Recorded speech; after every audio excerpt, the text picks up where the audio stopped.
There is a specific kind of silence that exists only in the moments before a profile is delivered.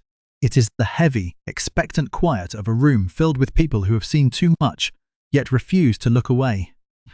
For over 2 decades, this was the atmosphere that millions of viewers stepped into every week, joining a specialized unit of the FBI that didn't just solve crimes, but dissected the very soul of darkness.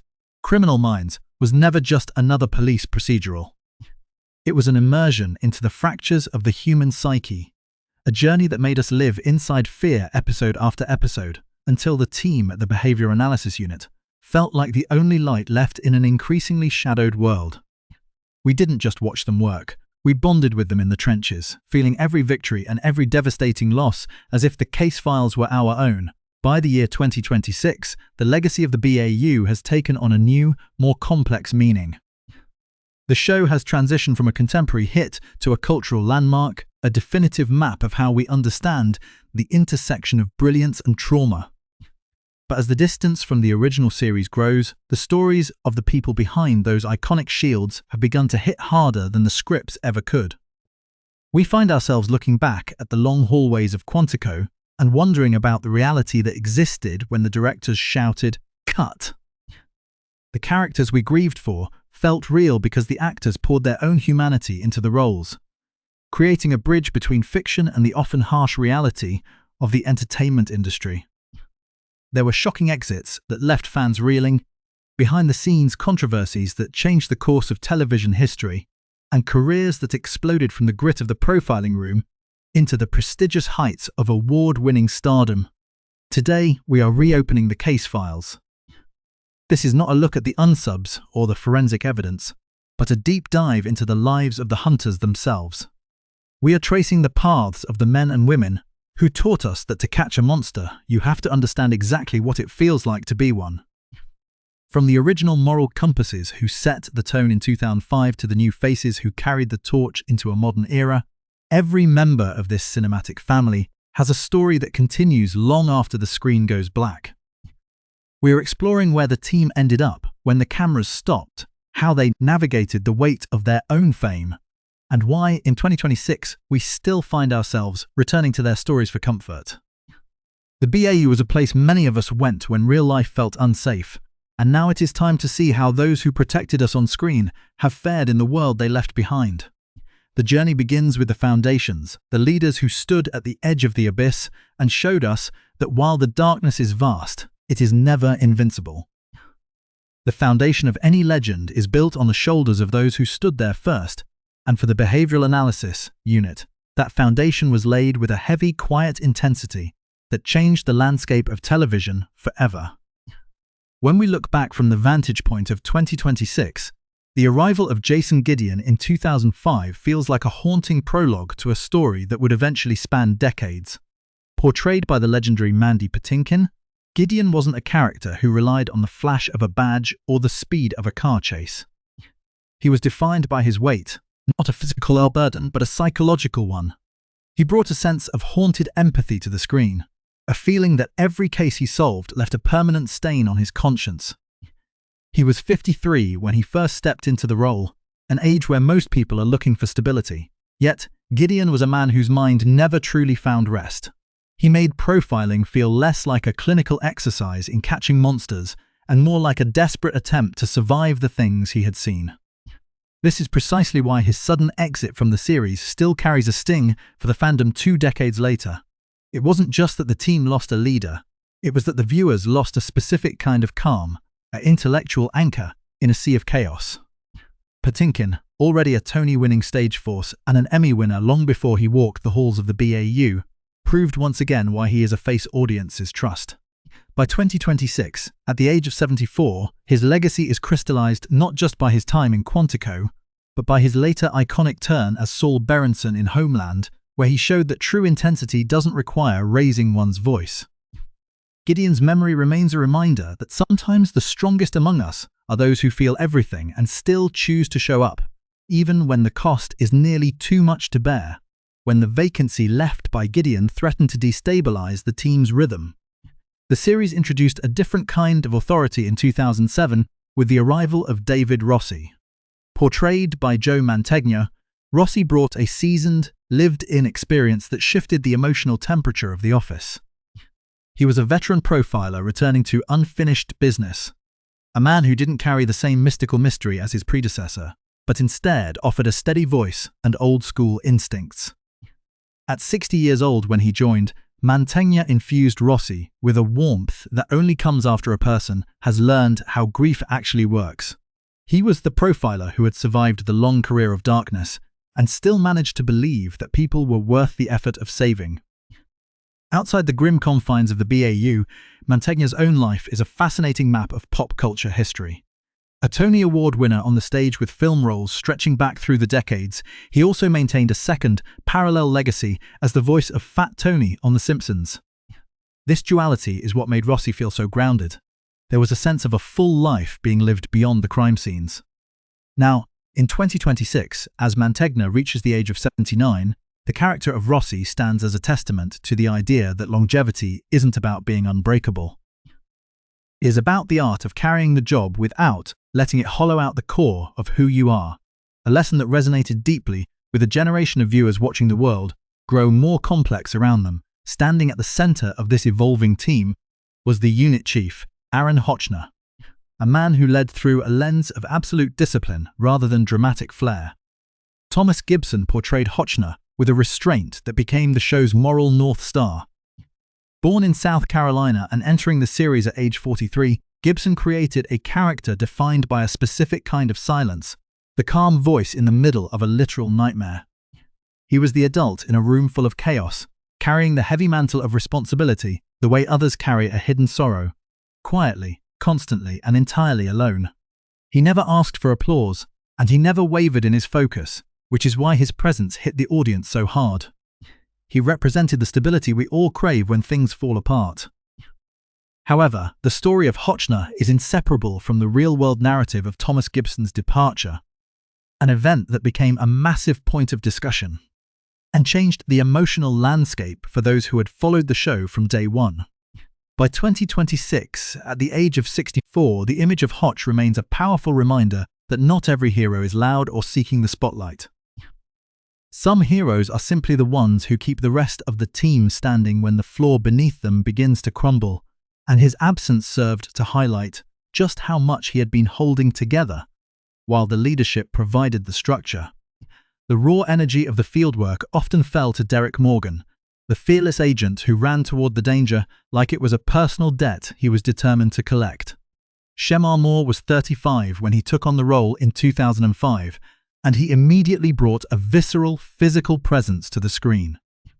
He was the one kicking down doors and grappling with suspects, but what truly forged the bond between Morgan and the fans was the vulnerability hidden beneath the muscle. The show didn't shy away from the trauma and survival that shaped his toughness, allowing the audience to see a man fighting a long internal battle to stay open and compassionate without breaking under the pressure. His legendary friendship with Penelope Garcia became the series' essential breathing space, a vital proof that even in the deepest darkness, human beings still require warmth and humor to survive. Moore's career had significant momentum before the BAU, but Criminal Minds transformed him into a television staple, a role he would later build upon as the lead of SWAT. By 2026, at the age of 56, Morgan's legacy remains a source of comfort for the audience. He was the guy who would willingly put himself in front of a bullet and then offer a smile so contagious that you felt you could finally breathe again. These four men formed the initial pillars of a story that was about to expand in ways no one could have predicted, moving from a study of leadership and strength into a much more intricate web of brilliant minds and hidden secrets that were just beginning to surface. As the narrative of the Behavioral Analysis Unit expanded, the show moved beyond the traditional hierarchies of law enforcement to explore something far more delicate and profound: the preservation of the human spirit in the face of absolute depravity. This shift is where the true essence of the series resides. It was no longer just about the men who founded the unit. It became a story about a collective intelligence that refused to be fractured by the horrors it witnessed daily. By the midpoint of the series, the emotional stakes reached a fever pitch, and the importance of this shift cannot be overstated. We began to see that the BAU wasn't just a government office. It was a sanctuary for those who were cursed with the ability to see the world for what it truly was. The introduction and evolution of the women of the BAAU provided the series with its most enduring intellectual and emotional layers, proving that the fight against darkness requires more than just muscle. It requires an ironclad sense of self and a refusal to become numb. Emily Prentice, who joined the ranks in 2006, became the definitive example of this complexity. Portrayed by Paget Brewster, who was 38 at the time, Prentice arrived not as a rookie to be mentored, but as a seasoned professional with a history, shrouded in the kind of shadows usually reserved for the criminals they hunted. She was iconic precisely because she refused to fit into the stereotype of the tough female agent. She was layered, brilliant, and fiercely guarded, possessing a dry humor that acted as a shield against the grim reality of her work. Her story arc remains one of the most emotionally costly in television history, involving deep cover secrets and a personal battle for survival that felt more like a high-stakes thriller than a procedural drama. Brewster played these moments with a controlled elegance, letting the audience see that her strength was rooted in endurance rather than swagger. By 2026, Prentice is remembered as the leader who proved that female authority could be calm, terrifyingly competent, and deeply compassionate all at once. Her legacy is one of resilience, a reminder that your past doesn't define your future, even when it tries to hunt you down. While Prentice provided the tactical and intellectual steel, Penelope Garcia provided the soul. Kirsten Vangsness, who was 33 when the journey began in 2005, created a character that became the most vital element of the series' survival. Garcia was the tech genius who refused to let the job turn her into a machine. She was a riot of color, kindness, and unashamed emotion in a world that demanded clinical detachment. Her playful, life-affirming bond with Derek Morgan wasn't just a subplot. It was a life raft for the audience and the characters alike. It was the proof that joy could exist in the same building as tragedy. Vangsness's performance was groundbreaking because she never played Garcia as mere comic relief. Instead, she portrayed her as empathy with a backbone, a woman who saw all the worst the world had to offer on her screens every day, and made the conscious, brave choice to stay soft. Off-screen, Vangsness became a creative force for the character, helping to shape the very voice that millions came to love. In the landscape of 2026, Garcia's legacy is a poignant reminder that the people behind the screens carry the trauma of the world too, and that sometimes the most heroic thing a person can do is refuse to let the darkness steal their capacity for love. Parallel to this, we witnessed the stunning evolution of Jennifer Jarreau, known to everyone as JJ, portrayed by AJ Cook, who was only 27 when she started in 2005. JJ began as the team's liaison, the bridge between the horrific reality of the cases and the prying eyes of the public. But as the years pressed on, the job began to reshape her. We watched her transition from the messenger to a formidable profiler and field agent, a journey that felt incredibly real because we saw the cost of that transition. Cook played JJ with a steadiness that made her pain feel grounded and authentic rather than performative. We saw how motherhood complicated her relationship with the job, how every case involving a child became a personal nightmare, and how the trauma didn't simply vanish just because she was a professional. She became one of the most recognizable faces of the show's longevity, a character who stayed through every era and reinvention. By 2026, at the age of 48, JJ remains the character who proves that true strength isn't the absence of fear, but the ability to do the work while fear sits like a heavy stone in your chest. Adding to this tapestry of brilliant minds was Alex Blake, the linguistics expert portrayed by Jean Triplehorn. Joining the series in her late 40s, Blake brought a mature, grounded texture to the team during a period of significant transition. She didn't arrive with a need to prove her worth. Her expertise spoke for itself. She could read a person's linguistic patterns the way a meteorologist reads the weather, spotting the subtle shifts and hidden pressures before the storm actually broke. What made Blake so memorable was the quiet, dignified grief that sat beneath her professionalism. She understood loss far too well to ever romanticize the hunt for killers. Triplehorn's performance was a masterclass in restraint, making her moments of compassion feel earned and deeply personal.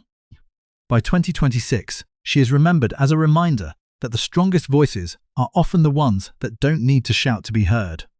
Together, these women redefined the BAU, shifting the essence of the report from a story about catching monsters to a story about the incredible, taxing, and beautiful effort required to stay human while doing it. This is why the show remains a cultural touchstone in 2026. It taught us that the most important profile you can ever create is the one that helps you understand yourself. As the years turned into decades, the hallways of the Behavioral Analysis Unit saw a rotating door of brilliant minds, each bringing a unique frequency to the symphony of justice. The evolution of the team was not merely a matter of filling empty desks, but about the survival of the unit's collective intelligence as the world outside grew increasingly complex. Dr. Tara Lewis, portrayed by the multifaceted Aisha Tyler, arrived with a perspective that felt fundamentally grounded. Joining the series at age 45, Tyler brought a lived-in charisma that made Tara instantly believable as a psychologist who understood that the mind is a crime scene long before a body ever appears. She offered a balance that the team desperately needed, warmth without naivety and toughness without cruelty. Off-screen, Tyler's career in 2026 is recognized for its incredible breadth spanning acting, directing, and high-profile hosting, which gave her character a sense of worldly expertise. Tara Lewis remains proof that the BAU could still evolve and modernize without losing its core soul, reminding us that expertise does not have to be cold to be effective. The transition of the team's physical force also brought new dimensions to the narrative through agents like Luke Alves and Matt Simmons. Luke Alves, played by Adam Rodriguez, stepped into a space that was still aching from the departure of long-term favorites, yet he earned his place through a rare combination of muscle and humility. Rodriguez, already a veteran of the crime drama genre from his years on CSI Miami, understood the weight of joining a beloved family. He portrayed Alves not as a replacement, but as a man of steady moral lines and deep patience. By 2026, his legacy is one of successful transition, showing that a new face could survive the inevitable comparisons and become a vital part of the team's future. Similarly, Matt Simmons, portrayed by Daniel Henney, introduced a different kind of stability. Simmons was unique because his personal life, his marriage and his children, was a visible, constant part of his character's motivation. Henney played him with a calm authority that highlighted the bravery required to go home after chasing monsters and still be the person your family needs. By 2026, Henney's international career has only solidified his status as a grounded, versatile performer, and Simmons remains a reminder that the greatest strength often lies in refusing to let the darkness steal your humanity. However, the history of the BAU is also paved with the stories of those who couldn't stay, serving as a sobering reminder of the job's corrosive reality. Elle Greenaway, portrayed by Lola Glaudini, in the series' earliest days, remains a character of intense discussion. She was the first proof that the work of a profiler isn't just difficult, it is potentially destructive. Glaudini played Elle with an edge that slowly fractured under the weight of the brutality she witnessed, showing that justice doesn't always clean the person who seeks it. Sometimes, it stains them permanently. Her departure was a foundational moment for the series, establishing that not everyone survives this work with their soul intact. This theme was echoed in later years through characters like Stephen Walker and Kate Callahan. Damon Gupton's portrayal of Walker was one of quiet integrity and professional grace, representing the kind of agent fans wished had more time. Meanwhile, Jennifer Love Hewitt brought a maternal, grounded warmth to Kate Callahan, whose story emphasized the difficult choice between the duty of the job and the safety of the home. By 2026, these characters stand as a testament to the diverse ways people interact with trauma. Some fight through it, some are broken by it, and some are wise enough to walk away before the darkness takes hold. Yet, a hero is often only as compelling as the shadow they chase. And the BO's legacy is inextricably linked to the nightmares that forced them to be great. The villains of Criminal Minds were not mere caricatures. They were manifestations of our deepest societal fears. George Foyer, known as the Reaper and portrayed with chilling patience by C. Thomas Howell, became a defining trauma for the entire series. Foyer didn't look like a monster. He looked like a man you would pass in a hallway without a second thought. And Howell utilized that normalcy to create a predatory calm that still haunts viewers in 2026. Then there was the psychological terror of Peter Lewis, or Mr. Scratch, played by Bodhi Elfman. He turned the mind itself into a crime scene, using suggestion and hallucination to make the profilers question their own senses. This shift toward the psychological made the show feel more like a fever dream than a police report. Perhaps most unforgettable was the intellectual lethality of Cat Adams, brought to life by Aubrey Plaza. She didn't just want to kill, she wanted to play games, using her brilliance as a weapon of manipulation. Plaza's ability to balance charm and menace made every scene electric, proving that the most dangerous predator is often the one who makes you want to lean closer. Even the people orbiting the BAU, like the tactical liaison Jordan Todd or the ambitious trainee Ashley Seaver, added layers to this complex world. Meta Golding and Rachel Nichols portrayed women who stepped into high-pressure environments at the wrong time, showing that the hardest role to play is often the one where you are viewed as a symbol of change rather than an individual. Even the administrative figures, like the formidable Aaron Strauss played by Bellamy Young, evolved from antagonists into tragic human figures who were simply trying to hold power without being crushed by it. And we cannot forget the civilian anchors, like JJ's husband Will Lamontine Jr., or the tragic Haley Hotchner. Josh Stewart and Meredith Monroe gave us the civilian perspective of the BAU, the missed birthdays, the constant fear, and the devastating collateral damage that occurs when the office door doesn't stop the danger from following you home. By 2026, all these stories have merged into one massive interconnected history of sacrifice and survival. These are the characters and the actors who made us believe that even when the monsters are winning, there are always people willing to step into the dark to find us.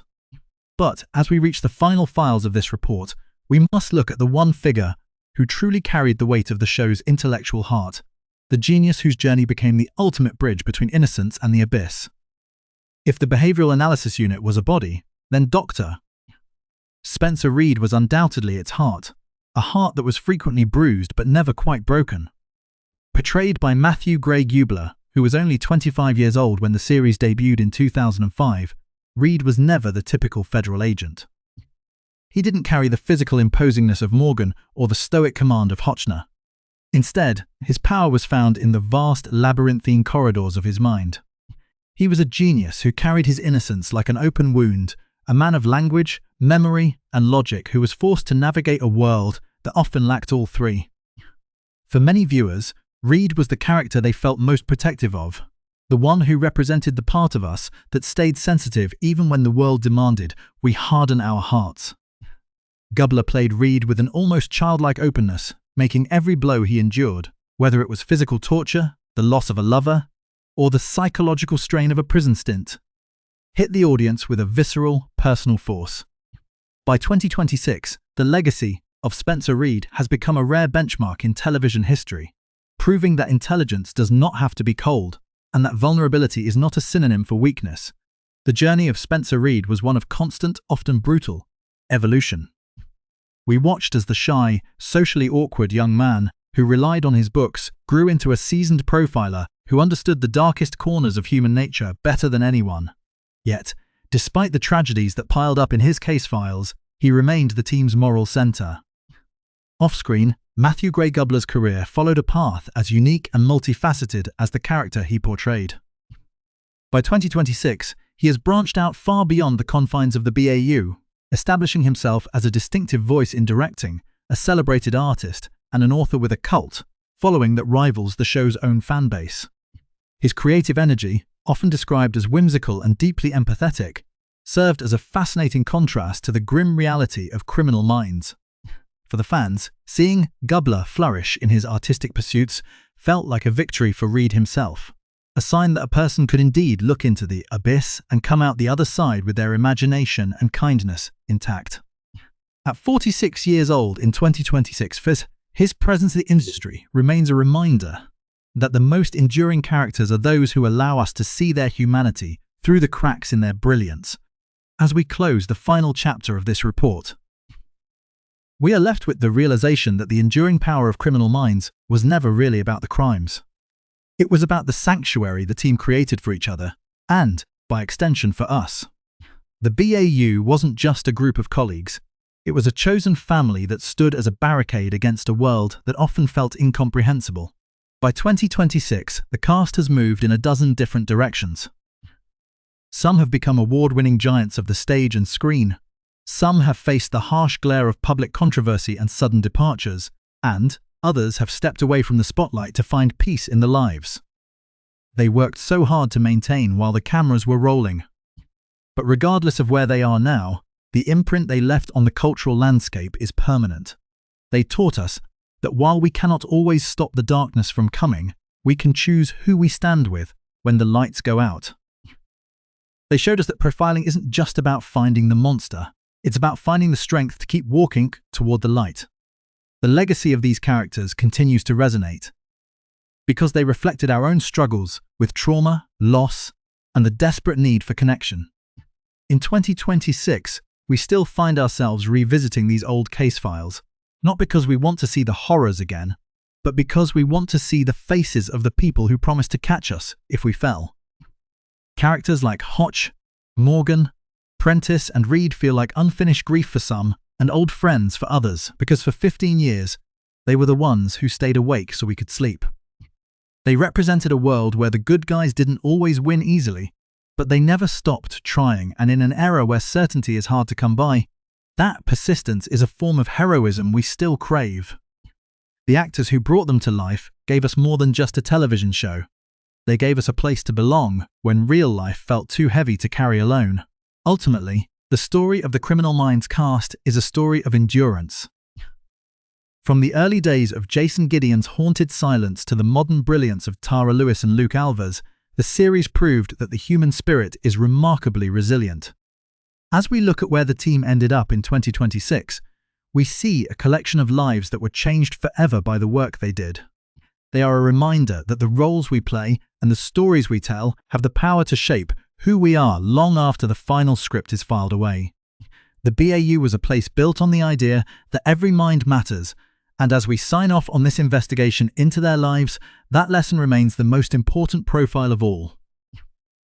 If this journey through the history of the BAU hit home for you, if you still remember the chill of a certain episode or the relief of a team member's return, then you understand why this story won't go quiet.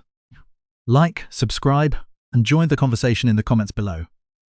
Tell us which profiler's journey mirrored your own, and which case file you'll never truly be able to close. The light is still on in Quantico, and as long as we remember the people who stood there, the darkness doesn't stand a chance. Criminal Minds 2026, The Bow Files reopened live, breaking news. Alert.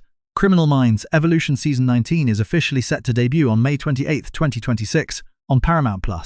The return. After years of classified assignments, Matthew Gray Gubler returns to the screen as Dr. Spencer Reed. Meanwhile, his new CBS crime series, Einstein, confirms a 2026-2027 premiere window. A new chapter.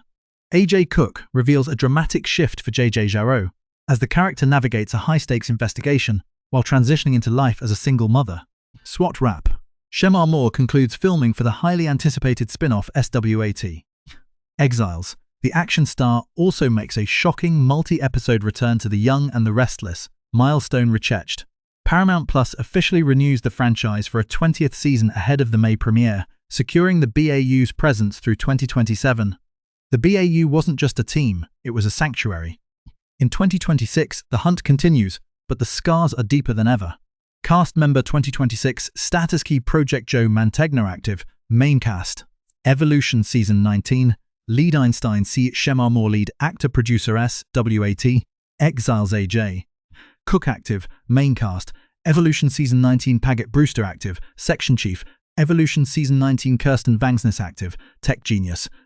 Evolution Season 19 Ex-Boss Derovitz, Tab Leave. 12:05 p.m. Breaking.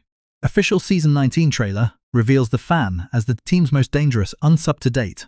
12:10 p.m. Rumor. Thomas Gibson spotted in discussions for a legacy cameo, though reps remain silent. 12:15 p.m. Casting. Melissa Fumero joins Matthew Gray Gubler in upcoming crime procedural Einstein +1.